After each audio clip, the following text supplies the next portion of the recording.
For 12 years, my husband disappeared every Halloween at 3 a.m., claiming he had to work late. No calls, no texts, just vanished until dawn. This year, I finally followed him to that abandoned warehouse, and what I discovered through the window will shock you to your core. But before I tell you how I uncovered his entire web of deception and what I did about it, subscribe to our channel right now so you don't miss any of the incredible stories we share here. My name is Claire, and I'm 34 years old, married to a stranger. I know that sounds dramatic, but after what I discovered last Halloween night, I can't think of any other way to describe the man I've shared a bed with for 12 years. It started when we were newlyweds in 2012, living in our first apartment in Southeast Portland. Both of us barely scraping by on entry-level salaries, but stupidly happy about building a life together. Marcus was 24 then, working tech support at a small software company, and I was 22, teaching elementary school and coming home every day with glitter in my hair and stories about my students that made him laugh until his sides hurt. That first Halloween, he got a phone call that changed everything, though I wouldn't understand the magnitude of that change for more than a decade. "I have to work late tomorrow," he said after hanging up, his voice carrying a weight that seemed disproportionate to a simple overtime request.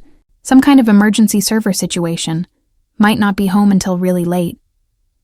I believed him because why wouldn't I? We were young, broke, and climbing our respective career ladders required sacrifices that sometimes fell on inconvenient dates. But there was something in his eyes that night, a flicker of guilt mixed with anticipation, that my subconscious filed away even though my conscious mind dismissed it as normal work stress. That first Halloween night, I handed out candy alone while Marcus supposedly battled technical emergencies downtown. He came home at 3:47 a.m. I remember the exact time because I'd been lying awake worried about him driving so late, and slipped into bed carrying the strangest combination of scents I'd ever encountered. Not perfume or alcohol, nothing that suggested obvious betrayal, but something like old wood, leather, and what I now know was theatrical makeup, though at the time I couldn't identify it. When I asked about his night the next morning, he gave me the vaguest possible details about server crashes and frustrated clients. But there was an energy about him, a satisfaction that seemed too profound for someone who'd spent 9 hours troubleshooting computer problems. "And you seem really happy for someone who worked all night," I teased, and the way his face instantly shuddered made me realize I'd stumbled onto something he didn't want to discuss. "I'm just relieved it's over," he said. But his body language suggested it was anything but over, that whatever had happened Halloween night was something he was already looking forward to experiencing again. That was the first crack in what I thought was complete honesty between us, though it would take years for that crack to widen enough for me to see the chasm beneath our marriage. The second year brought the same pattern with slight variations that should have raised more red flags than they did. Marcus started mentioning his Halloween work obligation in mid-October, priming me for his absence with casual comments about the annual crisis that always seemed to fall on October 31st. "It's weird how these emergencies always happen on Halloween," I said one evening, genuinely puzzled by the coincidence. "A Murphy's Law," he replied smoothly. "Anything that can go wrong will go wrong on the worst possible day." But I noticed he'd started working out more in September and October, which seemed odd for someone preparing for all-night computer work. And there were Amazon packages arriving that he'd intercept before I could see them. When I asked about the deliveries, he'd claim they were boring work supplies or early Christmas gifts he didn't want me to see. Explanations that were just plausible enough to quiet my growing curiosity. The night itself followed the same ritual. The mysterious phone call confirming his assignment. A quick kiss goodbye with promises to be careful driving so late. And then 9 hours of complete radio silence until those careful footsteps on our hardwood floors. But this time when he came home, I pretended to be asleep and paid closer attention to his routine, the immediate shower, the way he carefully placed his clothes in the hamper instead of leaving them on the floor like usual, the faint sound of him checking his phone before finally settling into bed. By year 3, I'd become a detective in my own marriage without fully realizing it. I started noticing patterns that extended beyond Halloween. Marcus had developed friendships with men he never brought around our house, Relationships he'd reference casually, but never elaborate on when I asked for details. "Oh, Dave from the gaming store called," he'd say. Then change the subject when I asked which Dave or what gaming store he was referring to. I discovered he'd been buying books about medieval history and fantasy literature. Purchases he'd explain away as research for potential side projects or gifts for his brother who lived across the country. Most puzzling was his sudden expertise in areas he'd never shown interest in before. He could identify different types of armor in movies we watched, knew surprisingly detailed information about historical weapons, and had opinions about fantasy novels I'd never seen him read. When I'd comment on his knowledge, he'd deflect with jokes about useless trivia, or claim he'd picked up random facts from YouTube videos. The Halloween pattern itself was becoming more sophisticated. He'd begin acting distracted and excited weeks before October 31st, like someone anticipating a significant event. But when I'd ask what he was looking forward to, he'd claim work stress was just making him anxious. The level of emotional energy he invested in something he claimed was just an annoying work obligation should have been my biggest clue that nothing about his story made sense. What made everything worse was that Marcus was otherwise an incredibly attentive husband. He remembered every anniversary, brought me coffee in bed on weekend mornings, never missed a birthday or important event that mattered to me. His work schedule was completely predictable and transparent the other 364 days of the year. Home by 6:30, phone off after dinner, weekends sacred and devoted to us. This consistency made Halloween stand out like a glaring exception, an annual aberration that felt more and more wrong as the years accumulated. I found myself dreading October each year, watching our calendar with growing anxiety as the 31st approached. The anticipation was worse than the actual night, because at least when he was gone, I knew what I was dealing with. When he was home in those weeks before, I had to pretend everything was normal while my intuition screamed that something fundamental was wrong with his story. Friends would invite us to Halloween parties, and I'd have to decline with embarrassed explanations about Marcus's work schedule, watching other couples make plans together while I prepared for another night of solitude and unanswered questions. The isolation was becoming unbearable, made worse by the growing certainty that I was the only person who didn't know what my husband was really doing on the night that had become the defining event of his year. Year 4 brought the first significant lie I could actually prove was false. Marcus had mentioned working with a client named Peterson Industries, using their Halloween crisis as his cover story, but when I mentioned the company name to his office manager at a holiday party, she looked genuinely confused and said they'd never had a client by that name. When I casually brought this up to Marcus, he claimed the project had been confidential and under a different name than the actual company, an explanation that was just sophisticated enough to make me question my own memory while not quite convincing enough to completely quiet my suspicions. That was when I realized Marcus wasn't just hiding where he went on Halloween. He was actively constructing elaborate fictional narratives to cover his tracks, putting as much creative energy into his lies as some people put into their hobbies. The thought that my husband was lying to me with such care and attention to detail was more disturbing than any simple deception would have been. This wasn't a man making up stories on the spot. This was someone who'd been planning and refining his fictional work emergencies for years. Someone who'd made deceiving his wife into an annual art form. The discovery that he was such an accomplished liar made me start questioning everything else he'd ever told me, wondering what other carefully constructed stories I'd been accepting as truth throughout our marriage. By year 5, I'd started keeping detailed notes about Marcus's Halloween explanations, tracking the inconsistencies in his stories from year to year. He'd claimed to be working with different departments, different types of emergencies, different timelines for resolution. But when I'd reference previous years, crises, he couldn't keep his details straight. "But I thought last year you said the servers were in Chicago," I'd say. And he'd get flustered and claim I was misremembering while providing a new version of events that contradicted his earlier story. The amount of mental energy required to track his lies was exhausting, but it was the only way I could maintain any sense of reality in a marriage where my husband's annual disappearance had become the elephant in the room that we were both pretending not to see. I also started noticing financial irregularities around Halloween, small cash withdrawals that Marcus would explain as lunch money or parking fees, but which added up to several $100s each October. When I asked about the pattern, He'd claim Halloween fell during a busy time when he ate out more and had to pay for parking downtown, explanations that were reasonable enough individually, but felt increasingly hollow when I looked at the bigger picture. The combination of lies, financial discrepancies, and Marcus's obvious emotional investment in his mysterious Halloween activities was creating a level of anxiety in our marriage that was affecting my sleep, my work performance, and my ability to trust anything my husband told me. Years 6 through 8 were when my paranoia reached levels that made me question my own sanity.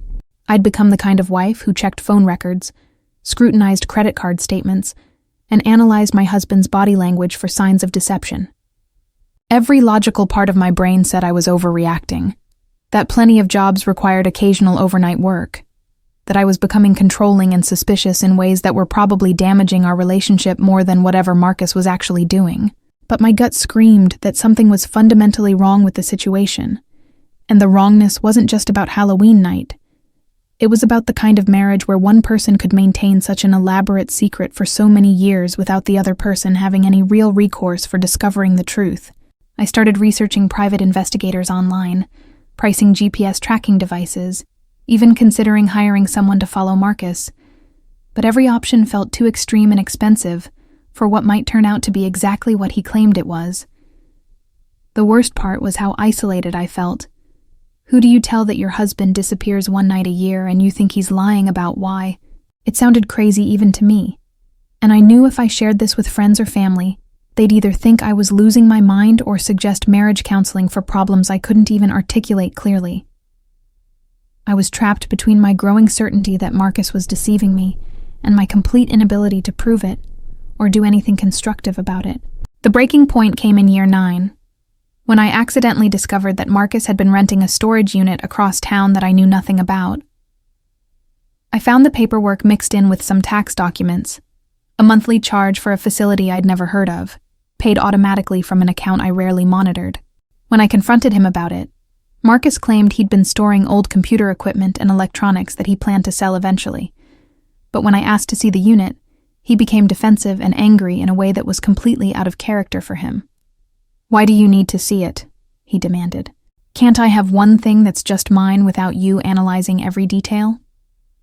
The fight that followed was our worst in years, not because of what we said to each other, but because of what Marcus refused to say.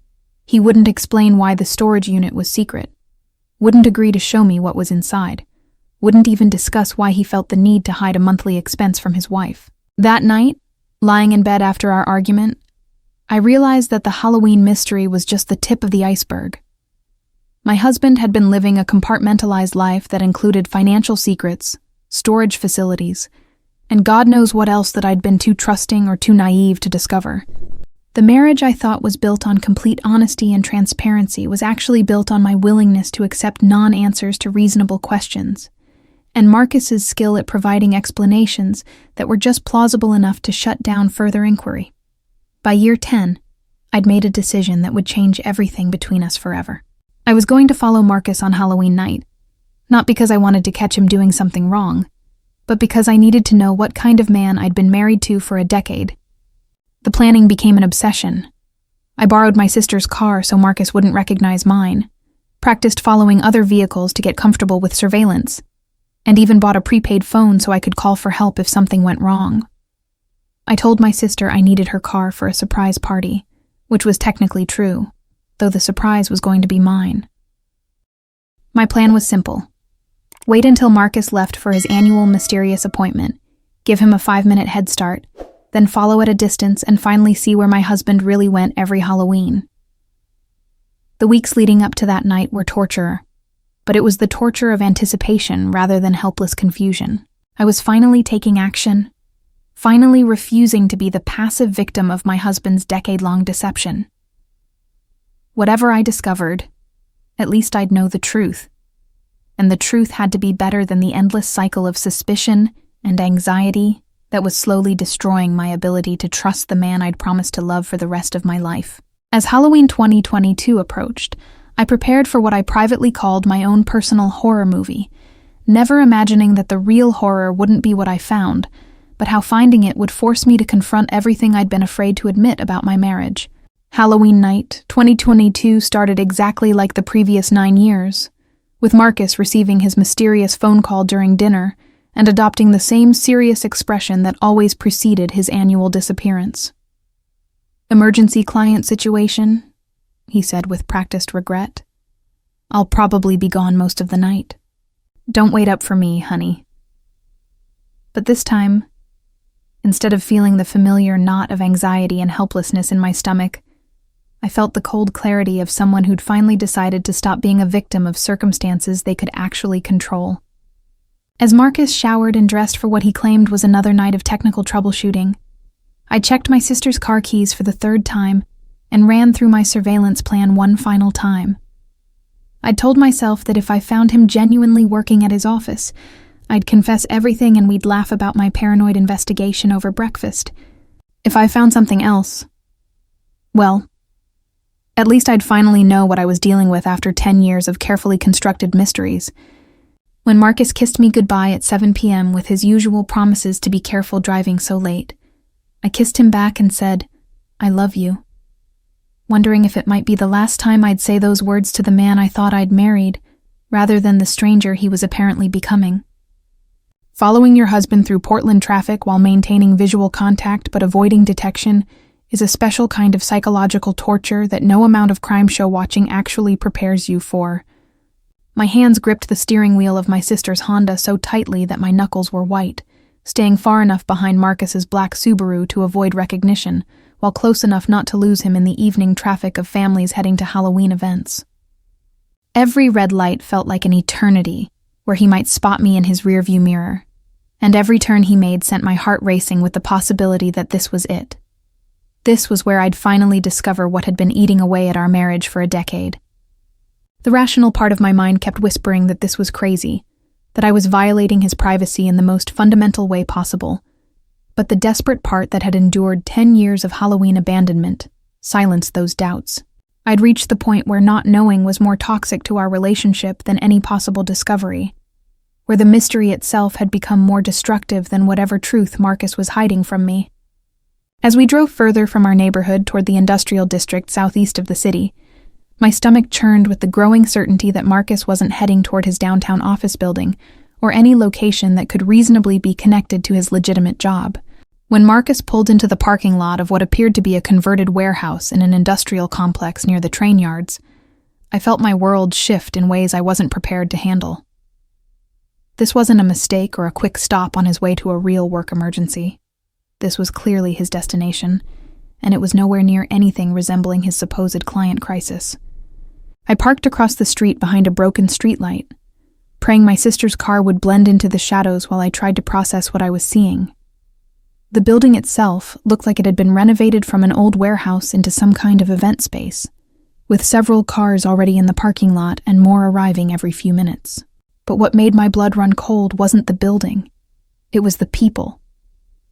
Every single person I watched get out of their cars was a man roughly Marcus's age, and every single one of them was carrying what looked like professional-grade camera equipment, lighting gear, and garment bags that appeared to contain costumes. This wasn't a casual gathering of friends playing games. This looked like some kind of organized production, something that required expensive equipment and careful preparation. The methodical way each man carried their gear suggested this was a regular event with specific requirements, something they'd all invested significant money and time into preparing for. As I watched Marcus get out of his car and greet the other men with the easy familiarity of old friends, I realized I was witnessing the unveiling of a completely hidden aspect of his life. He wasn't just lying about working late. He was participating in something that required substantial financial investment, ongoing relationships with people I'd never met, and equipment he'd somehow acquired and stored without my knowledge. The storage unit suddenly made perfect sense, and I felt sick realizing that Marcus had been building an entire secret life that included monthly expenses, regular purchases, and relationships that had been developing for years without my awareness. But more disturbing than the financial deception was the body language I was observing through my sister's windshield. Marcus looked more relaxed and confident than I'd seen him in years, moving with a sense of purpose and anticipation that he rarely displayed at home anymore. Whatever was happening in that converted warehouse, It wasn't just a hobby or casual interest. It was something that brought him genuine excitement and fulfillment. Something he valued enough to lie to his wife for a decade, rather than risk losing it. The realization that Marcus had been living for these moments while merely existing through the rest of his life with me was more devastating than any affair could have been. By 8:30 p.m., approximately 15 men had arrived at the warehouse, each carrying similar equipment and displaying the same combination of anticipation and careful preparation. I could see lights being set up through the windows, hear the faint sounds of voices and what might have been music, and occasionally glimpse figures moving around in what appeared to be costume changes. The professional nature of whatever was happening inside made all of Marcus's lies about work emergencies seem even more insulting. This wasn't spontaneous or unplanned, but rather something he'd been preparing for and looking forward to for weeks or months. The thought that he'd been planning elaborate deceptions while pretending to be stressed about unexpected work obligations made me feel physically sick. How many times had I comforted him about his difficult job demands while he was actually excited about his secret Halloween event? How many times had I felt guilty for resenting his absence when he was actually choosing to be somewhere else, doing something that brought him joy he'd never shared with me? The manipulation wasn't just about the lying.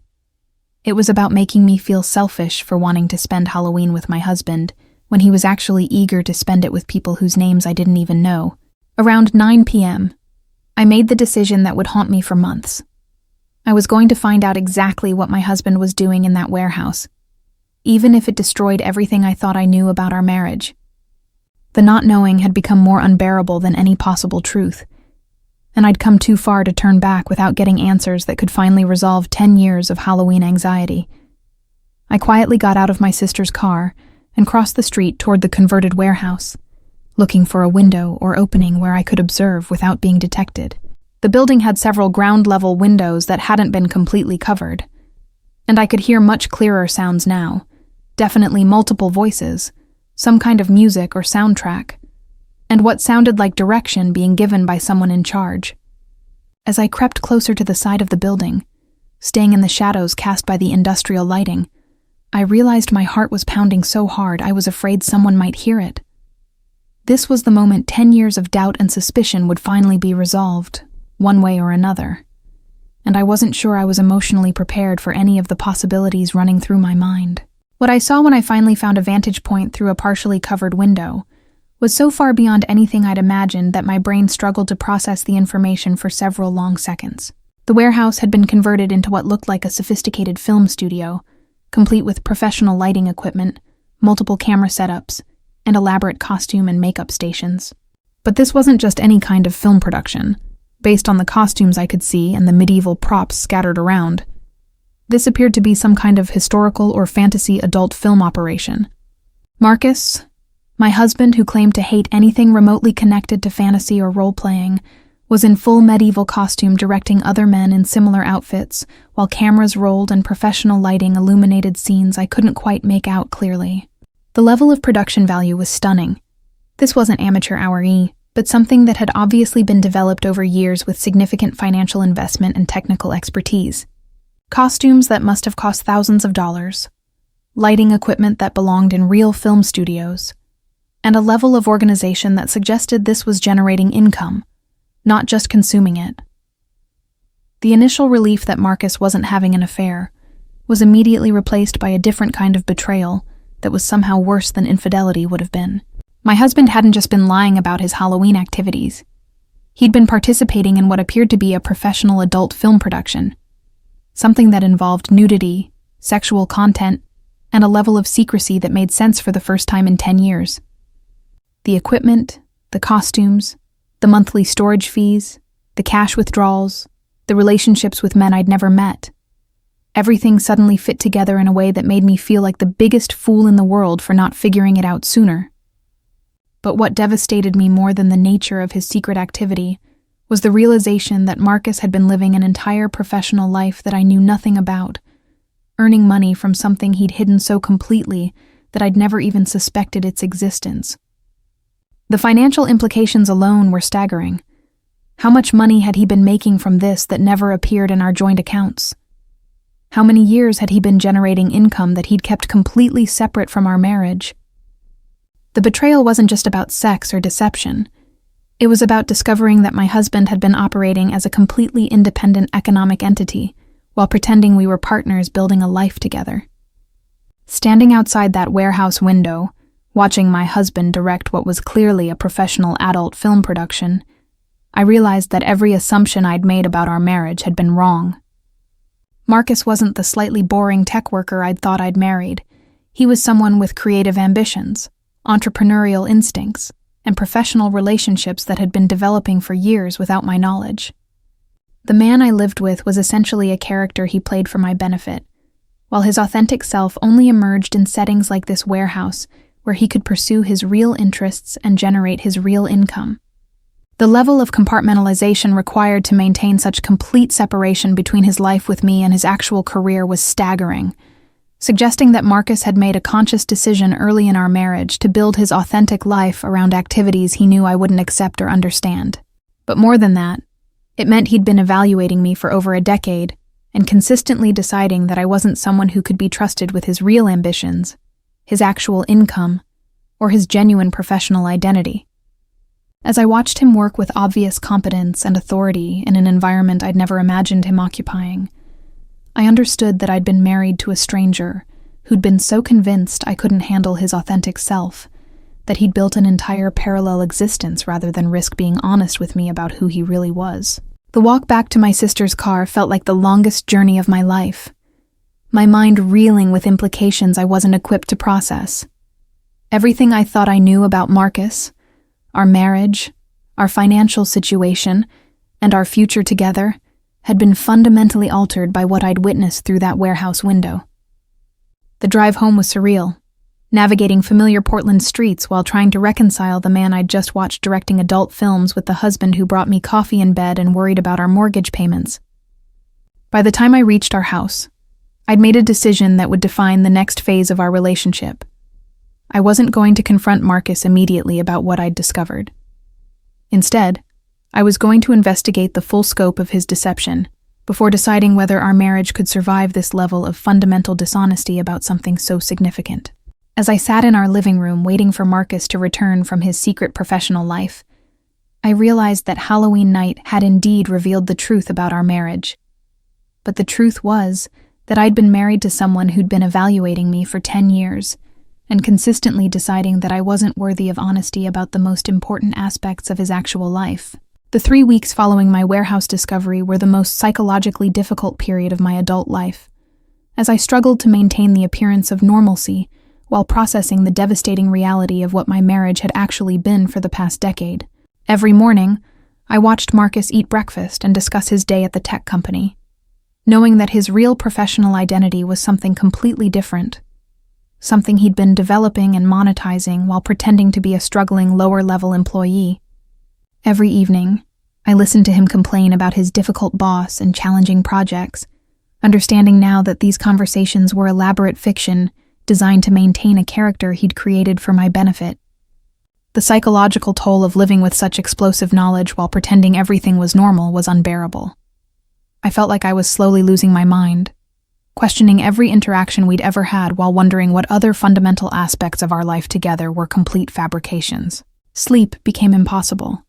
Food tasted like cardboard, and I found myself analyzing every word Marcus said for clues about what else he might be hiding from me.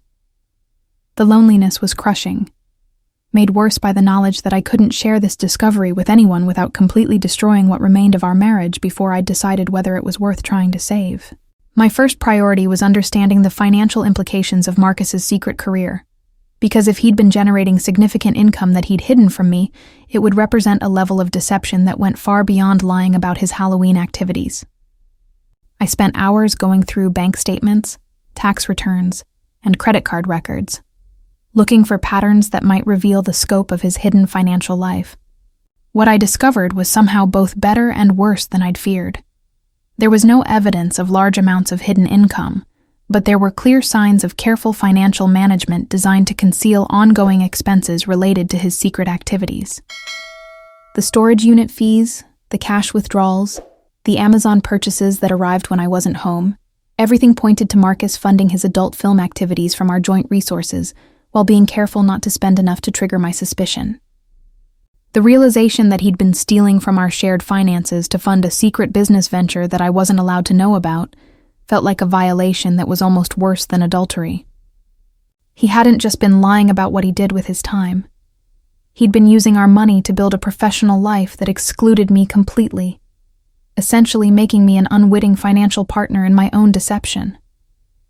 The deeper I dug into Marcus's hidden activities, the more sophisticated his deception appeared to be. I found evidence of a separate email account he'd been using for years, a PayPal account linked to a bank account I'd never known existed, and even what appeared to be a business license filed under a name I didn't recognize but which shared his social security number. This wasn't a casual hobby or side interest. This was a fully developed alternative identity, complete with professional credentials and business infrastructure that had been operating parallel to our marriage for years. The level of planning and organization required to maintain such complete separation between his life with me and his actual career was staggering, suggesting that Marcus had essentially been living as two different people for most of our marriage. But what made it even more disturbing was the realization that his adult film business appeared to be quite successful.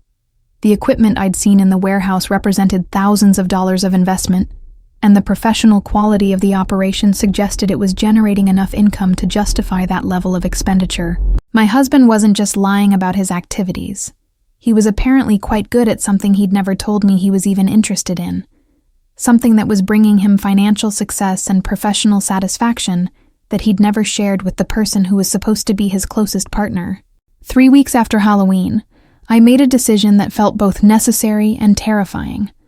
I was going to visit the adult film studio where Marcus worked, not to confront him, but to understand the full scope of what he'd been hiding from me. I'd found the address through his hidden email account, which contained correspondence about filming schedules and equipment rentals that made it clear this was an ongoing business operation rather than an occasional activity. The studio was located in a converted warehouse in southeast Portland, not far from where I'd followed him on Halloween, but in a more industrial area that made sense for businesses that needed privacy and soundproofing. Sitting in my car outside the building on a Tuesday afternoon, watching people come and go with the casual familiarity of coworkers, I realized that Marcus had been maintaining a complete professional life that included colleagues, regular schedules, and workplace relationships that had been developing for years without my knowledge. The thought that he'd been going to work somewhere else while pretending to go to his tech job was mind-boggling. How had he managed to maintain employment at 2 different places simultaneously without either employer or his wife discovering the deception? The answer to that question became clear when I called Marcus's supposed employer, claiming to be updating our emergency contacts, and learned that he'd been working part-time and remotely for the past 3 years. The tech company confirmed that Marcus was an employee, but his schedule was flexible enough that he could essentially work whenever he wanted as long as he completed his projects on time. This explained how he'd been able to maintain both jobs without detection. His legitimate employment was providing him with the perfect cover story for his alternative career, allowing him to claim he was working late or dealing with client emergencies when he was actually filming adult content. The sophistication of his deception was stunning and terrifying, suggesting that Marcus had been planning and executing this double life with a level of strategic thinking that made me question everything I thought I knew about his intelligence and capabilities. The boring, slightly disorganized man I'd been married to was apparently capable of maintaining complex professional relationships, managing multiple income streams, and constructing elaborate cover stories that had fooled me completely for years. I was beginning to understand that I'd never actually met my husband's authentic self. The person I'd been living with was essentially a character he'd created to hide his real personality and ambitions from me. As November progressed into December, the psychological pressure of maintaining my own deception while living with Marcus became unbearable. Every conversation felt like a performance. Every moment of supposed intimacy felt contaminated by the knowledge that he was essentially an actor playing the role of my husband while living his real life elsewhere. I found myself studying his face during dinner conversations, wondering if anything he'd ever told me about his thoughts, feelings, or experiences had been genuine, or if our entire relationship had been built on his carefully constructed persona. The worst part was watching him lie with such practiced ease about his daily activities, describing mundane tech support problems while I knew he'd actually been directing or participating in adult film productions. The gap between his performance as my husband and his authentic professional identity was so vast that I started to feel like I was living with someone who had multiple personality disorder. Except that his alternate identity wasn't a psychological condition, but a deliberate choice to exclude me from his real life. Sleep became impossible as I lay next to him at night, knowing that the man sharing my bed was someone whose actual thoughts, ambitions, and daily experiences were complete mysteries to me after 12 years of marriage. The breaking point came in mid-December, when I accidentally intercepted a phone call meant for Marcus from someone associated with his adult film business. The caller assumed I was aware of Marcus's activities and began discussing scheduling for upcoming projects and payments for recent work, creating an awkward conversation where I had to pretend to know what he was talking about while gathering information about my husband's secret career. From that conversation, I learned that Marcus wasn't just participating in adult films. He was apparently directing and producing them, with a level of creative control and industry recognition that suggested significant expertise and professional reputation. The caller referred to him by a name I didn't recognize and mentioned awards and industry connections that indicated Marcus had achieved genuine success in a field I'd never known he was involved in. Hanging up that phone, I realized that my husband was essentially living as two completely different people: the struggling tech worker I'd married and supported through difficult times, and the successful adult film director who'd apparently built a thriving career while pretending to be someone else at home. When Marcus came home that evening, I watched him perform his usual routine of complaining about his difficult day at the tech company, knowing that he'd actually been managing what appeared to be a successful creative business that brought him obvious satisfaction and professional fulfillment. The contrast between his authentic professional success and the character he played for my benefit was heartbreaking and infuriating simultaneously. I'd been supporting and encouraging someone I thought was struggling professionally, while he was actually thriving in a career he'd never trusted me enough to share with me. The financial implications were staggering. Not only had he been using our shared resources to fund his secret business, but he'd been allowing me to carry financial stress about our household income, while he was apparently earning additional money that never appeared in our joint accounts. The level of deception went beyond lying about his activities.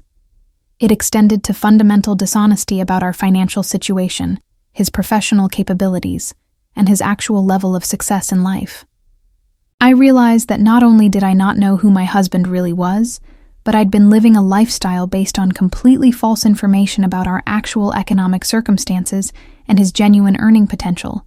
As Christmas approached, I made the decision that would change everything between us.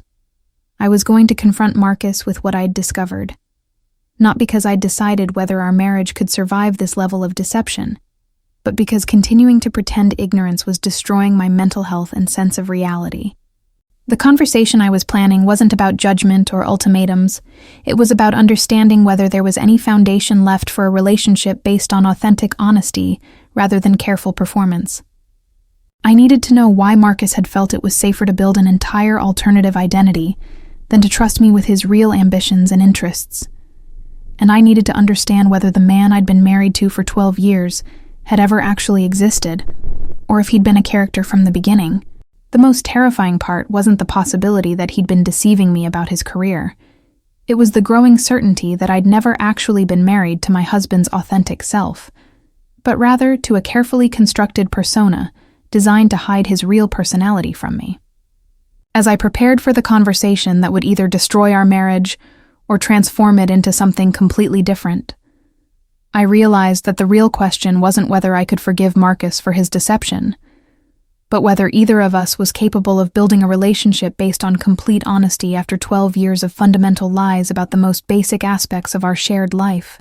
The night before I planned to confront Marcus, I lay awake realizing that our marriage had been built on mutual deception from the beginning. He'd been hiding his authentic self from me, and I'd been hiding my growing awareness that something was fundamentally wrong with his story. We'd both been living in a carefully constructed fantasy where we pretended to have the kind of relationship we thought we wanted, rather than dealing with the reality of who we actually were together. The warehouse discovery hadn't just revealed Marcus's secret career. It had exposed the fact that neither of us had ever felt safe being completely honest with the other person, and that level of fundamental distrust had been slowly poisoning our connection for years. Tomorrow's conversation wouldn't just be about adult films and financial deception. It would be about whether two people who'd been performing their marriage for over a decade could learn to build something authentic together, or whether the foundation of lies was too extensive to ever support genuine intimacy and partnership. On December 18th, exactly 7 weeks after following Marcus to that warehouse, I finally found the courage to destroy the carefully constructed fiction that had been our marriage for 12 years. I'd spent the entire day rehearsing what I needed to say, understanding that how I initiated this conversation would determine whether we moved toward truth or deeper deception. Marcus, I said as we sat in our living room after dinner, I need to tell you something that's going to change everything between us. And I need you to promise you'll be honest with me, completely honest, for the first time in our marriage. The look of panic that crossed his face confirmed what I'd suspected. He knew this moment had been inevitable, and some part of him had been waiting for it for years. And I followed you on Halloween night, I continued, watching his expression shift from confusion to horror, to something approaching relief. I know about the warehouse, the filming, the adult entertainment business, the hidden bank accounts, all of it. And before you say anything, I need you to understand that I'm not here to judge what you're doing. I'm here because I need to know who I've actually been married to for 12 years. The silence that followed was deafening, but I could see him calculating whether there was any way to maintain his deception, or if his decade-plus of lies had finally caught up with him completely. Marcus's first response was exactly what I'd feared. Not honesty, but an attempt to minimize and deflect that showed he still didn't understand the magnitude of what his deception had done to our marriage. It's not what you think, he said, unable to meet my eyes. It's just a side business, just some extra money. It doesn't mean anything, it doesn't affect us. It was never supposed to interfere with our real life. But I'd spent 7 weeks preparing for this conversation, and I wasn't going to let him dismiss something that had obviously consumed years of his time, energy, and creative passion. Don't you dare call it nothing, I replied firmly. I saw the equipment, the professionalism, the level of success you've achieved. I've seen the evidence of your separate bank accounts and business licenses. This isn't a side hobby. This is an entire career you've built while lying to me every single day about who you are and what you do with your life. The shock in his eyes when I demonstrated how much I'd discovered seemed to crack something open in him. And for the first time since I'd known him, Marcus looked genuinely terrified about losing something that mattered to him. But I could see him struggling between confessing everything and trying to find a new lie that might contain the damage. And that hesitation told me everything I needed to know about his priorities and his respect for our marriage. Why? I asked. And that simple question seemed to undo whatever emotional control he'd been maintaining.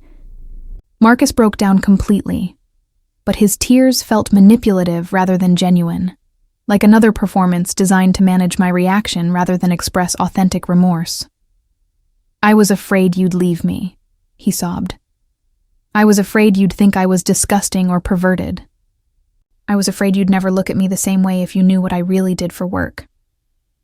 But his explanation only made me angrier, because it revealed that he'd been making decisions about our marriage based on assumptions about my character that he'd never bothered to test. You never gave me the chance to prove you wrong, I said, fighting to keep my voice steady. You decided I was someone who couldn't handle the truth about your life, and you built our entire relationship around protecting me from information you thought would change how I felt about you. But the lying changed how I feel about you, Marcus. The deception changed everything. Watching him try to process the idea that his protective lies had been more damaging than honesty could have been was painful. But I could see that he still didn't fully understand what he'd destroyed through his 12 years of careful deception. The conversation that followed was the most brutal emotional experience of our marriage, as Marcus finally began to reveal the scope of his deception, and I began to understand how completely I'd been excluded from his authentic life. His adult film career hadn't started small and grown gradually. He'd been planning it since before we were married, using his tech job as cover while he developed industry connections and built the professional relationships that eventually led to his success as a director and producer. The storage unit I'd discovered contained thousands of dollars worth of equipment he'd purchased over the years, costumes and props that represented significant investment in his secret career. Most devastating was learning that several of our mutual friends knew about his work and had been participating in the deception for years, helping him maintain his cover story while treating me like someone who couldn't be trusted with basic information about my own husband's professional life. The isolation I'd been feeling wasn't paranoia. It was the natural result of being systematically excluded from social circles that knew more about my spouse than I did. Every dinner party we'd attended, every casual conversation with neighbors, every interaction with people Marcus claimed were just work. Acquaintances had been contaminated by shared knowledge that everyone except me was privy to. But what destroyed me more than the breadth of his deception was learning about the financial implications of his secret career. Marcus had been earning substantially more from his adult film work than from his legitimate tech job. Money that had been flowing into accounts I'd never known existed, while I worried about our mortgage payments and delayed purchases I thought we couldn't afford. He'd been allowing me to carry financial stress and make sacrifices for our household budget, while he was earning additional income that he'd been saving for purposes he'd never discussed with me. "I was planning to tell you eventually," he claimed, "when I'd saved enough for us to be financially secure, when I could retire from both jobs, and we could travel like you've always wanted." But his explanation revealed another layer of deception. He'd been making major financial decisions about our future without consulting me, using money I hadn't known existed to fund plans we'd never discussed together. The financial betrayal was almost worse than the sexual content of his work, because it meant he'd been controlling our standard of living based on information he'd deliberately withheld from me, essentially forcing me to live with artificial scarcity while he accumulated wealth in secret accounts. The most painful part of Marcus's confession was realizing how much creative fulfillment and professional success he'd been experiencing in his secret career, while pretending to be unsatisfied and struggling in his life with me. His adult film work wasn't just a source of income. It was obviously his passion, the thing that brought him genuine excitement and professional pride. He'd been winning industry awards, developing artistic projects that challenged him creatively, and building a reputation as someone with genuine talent and vision in his field. Meanwhile, at home, he'd been performing the role of someone who was professionally unfulfilled and creatively frustrated, allowing me to offer comfort and encouragement for problems that didn't exist while hiding the satisfaction he was getting from work he couldn't share with me. The realization that I'd been married to someone who was thriving professionally while pretending to be dissatisfied with his career was devastating, because it meant our entire emotional dynamic had been based on false information about his actual level of happiness and success. I'd been supporting and encouraging someone who was already succeeding beyond his expectations, while he'd been accepting my emotional labor under false pretenses. As Marcus continued his confession, I began to understand that our sexual relationship had also been affected by his secret career in ways I'd never realized. Techniques I'd thought were natural expressions of his desire for me were apparently skills he'd developed professionally, and our intimacy had been influenced by expertise he'd gained from work he couldn't tell me about. The thought that our most private moments together had been shaped by his professional experience in adult entertainment was disturbing and confusing, making me question whether anything about our physical connection had been genuine or if it had all been another performance by someone whose real sexual identity was developed elsewhere. Even our bedroom had become a space where Marcus was performing, rather than being authentic, using skills and knowledge from his secret career while pretending they were spontaneous expressions of his feelings for me. The violation felt total and complete. There was no aspect of our marriage that hadn't been contaminated by his deception. No space where I could be confident I'd been interacting with his authentic self, rather than the carefully constructed character he'd created for my benefit. When Marcus finished his confession, we sat in silence for nearly an hour, both of us processing the complete destruction of what we'd thought our marriage was, and trying to figure out whether anything could be salvaged from the wreckage.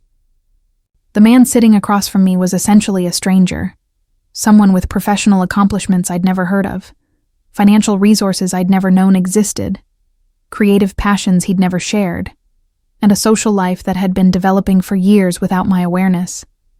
But he was also someone who'd spent 12 years carefully studying my reactions and constructing elaborate lies designed to maintain a relationship with someone he'd never trusted enough to be honest with. The level of energy and intelligence he'd devoted to deceiving me was actually impressive in its thoroughness. But it also revealed that he'd been evaluating our marriage as something that required protection from honesty, rather than something that could be strengthened by truth. I realized that I didn't just need to decide whether I could forgive Marcus for his deception. I needed to figure out whether the person he'd revealed himself to be was someone I could actually love and respect, or whether I'd fallen in love with a character who'd never really existed. The most devastating realization wasn't that Marcus had been lying to me for 12 years. It was that he'd been lying to himself about what kind of marriage we had and what I was capable of handling. His assumptions about my character and my capacity for acceptance had been so negative that he'd built our entire relationship around avoiding honesty, never giving either of us the chance to discover whether we could love each other's authentic selves. We'd both been living in a marriage that was based on fear rather than trust, performance rather than intimacy, and mutual deception rather than genuine partnership. As I looked at Marcus, really looked at him, trying to see past the character he'd been playing for over a decade, I realized that saving our marriage would require starting over completely with two people who'd never actually met before. The question wasn't whether I could forgive his past deception, but whether we were both brave enough to risk building something real together after so many years of carefully constructed fiction. And for the first time in our entire relationship, I wasn't sure the answer to that question was yes. The 6 months following Marcus's confession were the most difficult period of our marriage, but also the most honest we'd ever been with each other. We began couples therapy immediately, not because either of us was confident our relationship could be saved, but because we both recognized that 12 years of fundamental deception had damaged us in ways we couldn't heal without professional help. Our therapist, Dr. Sarah Chen, was experienced in helping couples rebuild trust after major betrayals, but even she seemed surprised by the scope and duration of Marcus's deception. Most affairs last months, or maybe a few years, she told us during our 3rd session. But you've been maintaining parallel lives for over a decade.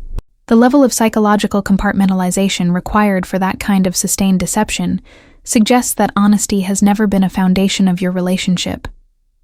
Her words were brutal but accurate. We hadn't just been dealing with lies about Marcus's career, but with the fundamental reality that neither of us had ever felt safe being completely authentic with the other person.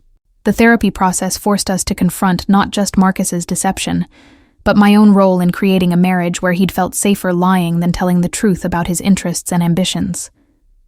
The financial reckoning was almost as difficult as the emotional one. Marcus had accumulated over $200,000 in accounts I'd never known existed, money earned from his adult film career over the course of 8 years. While part of me was relieved that we were in much better financial shape than I'd realized, I was also furious that he'd allowed me to stress about money and make sacrifices based on incomplete information about our actual resources. We had to completely restructure our financial relationship, combining all accounts and creating total transparency about income, expenses, and financial planning. But more challenging was figuring out what to do about Marcus's adult film career going forward. He claimed he was willing to give it up completely to save our marriage, but I could see how much the work meant to him professionally and creatively.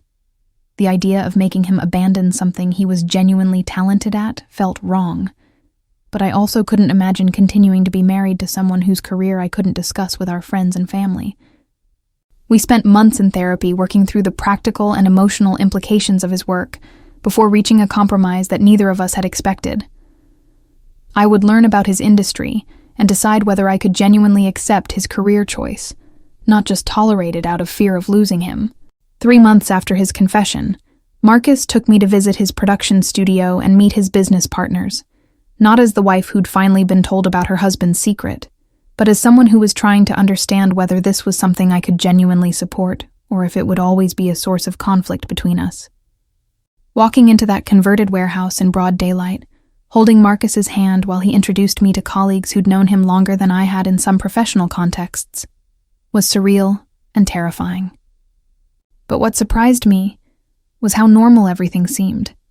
These weren't the predatory stereotypes I'd imagined, but creative professionals who took their work seriously and treated each other with respect and professionalism.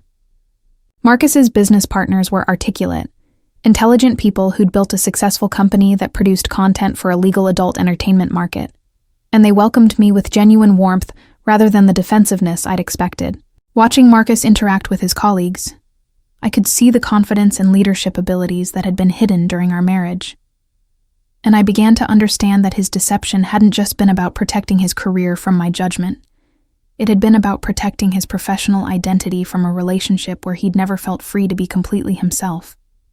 The most challenging part of learning about Marcus's work wasn't the adult content itself, but understanding how his professional success had been developing, while I'd been completely unaware of his actual capabilities and ambitions. He'd been nominated for industry awards, had developed innovative filming techniques that other directors were copying, and had built a reputation as someone with genuine artistic vision within his field. Meanwhile, I'd been married to someone who seemed professionally unmotivated and creatively frustrated, offering encouragement and support for problems that hadn't existed, while remaining completely ignorant of achievements that had been bringing him real satisfaction. The cognitive dissonance was overwhelming. I'd been living with a successful creative professional who'd been performing the role of someone who was struggling and unfulfilled, accepting my emotional labor under completely false pretenses while building a thriving career in secret. Learning about his actual professional identity forced me to confront how little I'd actually known about the man I'd been married to, and how much of our emotional dynamic had been based on information that was fundamentally false.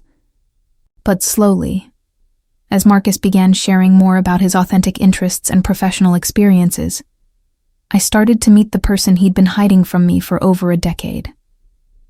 This version of Marcus was confident, creative, and passionate about his work in ways that the character he'd played at home had never been. He was also someone who'd been living with enormous stress about maintaining his deception, carrying guilt about his lies while simultaneously resenting the need to hide such a significant part of his identity from his wife. As he became more honest about his actual thoughts and feelings, I realized that our marriage had been lacking genuine intimacy, not because we weren't compatible, but because one of us had never been willing to risk being completely known. The man I was finally meeting was someone I found attractive and interesting in ways that his carefully constructed persona had never been, but he was also someone who demonstrated a capacity for sustained deception that made me question whether I could ever fully trust him again.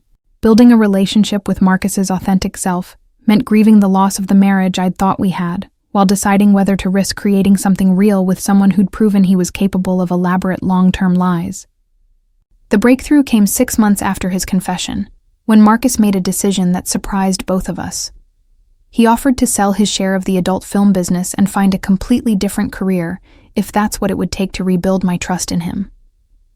But watching him make that offer, I realized that forcing him to abandon something he was genuinely talented at and passionate about would be another form of the dishonesty that had been poisoning our marriage from the beginning.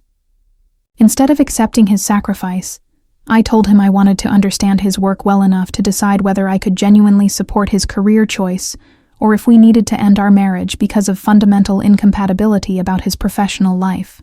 That conversation led to the most honest discussion we'd ever had about our values, our boundaries, and our capacity for accepting each other's authentic selves, rather than edited versions designed for the other person's comfort.